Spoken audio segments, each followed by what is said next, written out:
जब भी space race की बात होती है तो सबका ध्यान चांद पर जाता है ना? लेकिन उसी दौर में एक और जंग लड़ी जा रही थी, एक ऐसे ग्रह के लिए जो पूरी तरह से रहस्यों में डूबा हुआ था। तो ये कहानी है सोवियत संघ की और उनके वीनस यानी शुक्र ग्रह को जीतने के उस जबरदस्त जुनून की। पर एक सवाल है जो आज भी अंतरिक्ष के गलियारों में गूंजता है। जिस देश ने वीनस को समझने के लिए अपनी पूरी ताकत, अपना सब कुछ लगा दिया, वो आखिर उस ग्रह पर दोबारा कभी लौटा ही क्यों नहीं? तो चलिए कहानी की शुरुआत करते हैं। साल थे 1960s। कोल्ड वॉर अपने चरम पर था और अमेरिका ने अपना एक ही लक्ष्य बना लिया था, चांद। ऐसे में सोवियत संघ को एक अलग मैदान चुनना था और उनकी नजरें टिक गईं पृथ्वी की रहस्यमयी जुड़वा बहन वीनस पर। देखिए, दूर से देखने पर तो वीनस बिल्कुल पृथ्वी जैसा ही लगता था। साइज लगभग एक जैसा, पड़ोसी भी। लेकिन एक बहुत बड़ा फर्क था। वीनस घने पीले बादलों की एक ऐसी चादर में लिपटा था जिसके पार कुछ नहीं दिखता था। बिल्कुल किसी को नहीं पता था कि उस चादर के नीचे आखिर छिपा क्या है। तो सोवियतों ने एक बहुत बड़ा दांव खेला। उन्हें लगा कि चांद तो बस एक चट्टान है जिसे सब देख सकते हैं। लेकिन अगर उन्होंने दुनिया को पहली बार वीनस के बादलों के नीचे की वो छिपी हुई दुनिया दिखा दी तो ये एक ऐतिहासिक जीत होगी। क्या पता वहां महासागर हों या शायद जीवन भी। और यहीं से शुरू हुआ वेनेरा प्रोग्राम। लेकिन वीनस वो अपने राज इतनी आसानी से बताने वाला नहीं था। सोवियत संघ की हर कोशिश का जवाब वो ग्रह एक क्रूर, एक भयानक असफलता से दे रहा था। शुरुआती 10 साल तो एक बुरे सपने की तरह थे। एक के बाद एक मिशन नाकाम। 1961 में पहला प्रोब तो पृथ्वी की कक्षा भी पार नहीं कर पाया। वेनेरा 1 से संपर्क टूट गया। वेनेरा 2 बीच रास्ते में खामोश हो गया। 1966 में वेनेरा 3 क्रैश हुआ।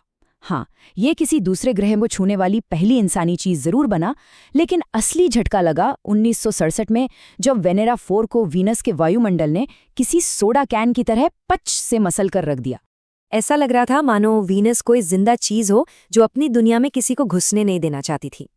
हर फेल मिशन वीनस की असलियत का एक और भयानक टुकड़ा दुनिया के सामने ला रहा था।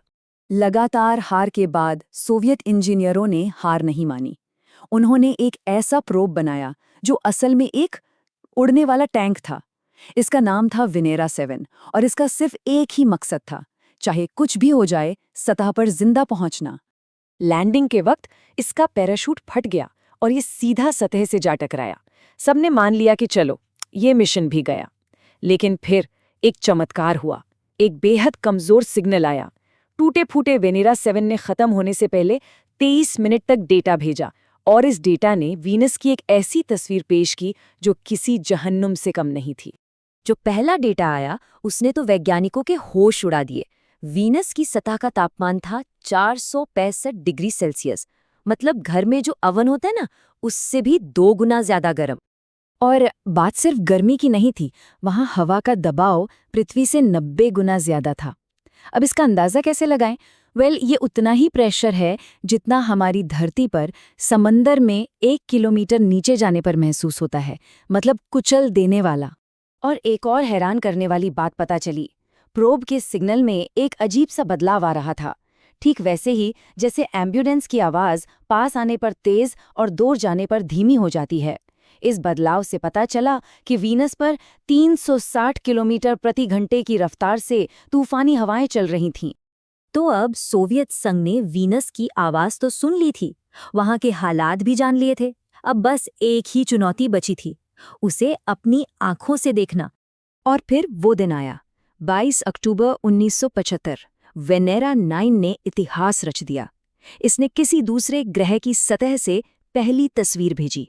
दुनिया ने पहली बार देखा कि वीनस की जमीन कोई रेत का समंदर नहीं, बल्कि एक अजीब नुकीले पत्थरों वाली एक अनजानी दुनिया है। लेकिन इस बड़ी कामयाबी के पीछे एक बहुत ही छोटी सी, मामूली सी चीज एक बड़ी मुसीबत बनने वाली थी।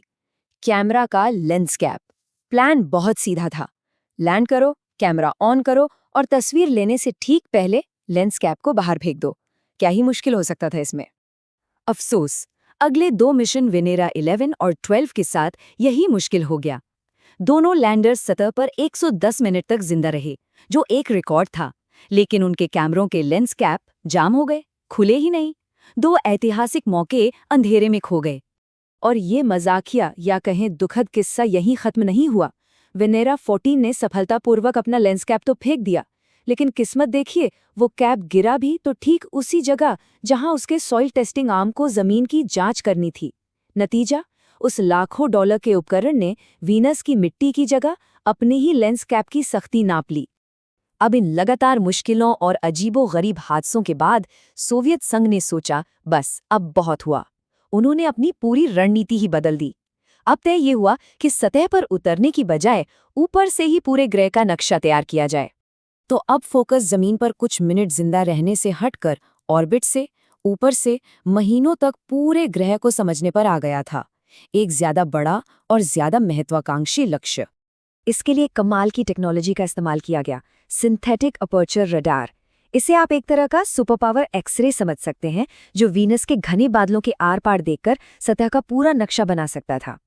और नतीजा जबरदस्त। वेनेरा 15 और 16 ने 8 महीनों तक लगातार वीनस के चक्कर लगाए और उसके पूरे उत्तरी गोलार्ध को स्कैन कर लिया।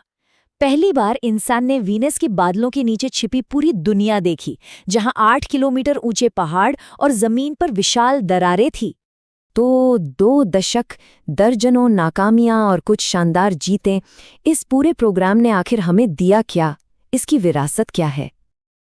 आज हम वीनस के बारे में जो कुछ भी जानते हैं कि उसका आसमान नारंगी है, वहाँ के बादल सल्फ्यूरिक एसिड से बने हैं और जमीन पर लगातार भूकंप जैसे वीनस क्वेक आते रहते हैं, इसकी ज्यादातर जानकारी हमें उसी जुनूनी प्रोग्राम की देन है।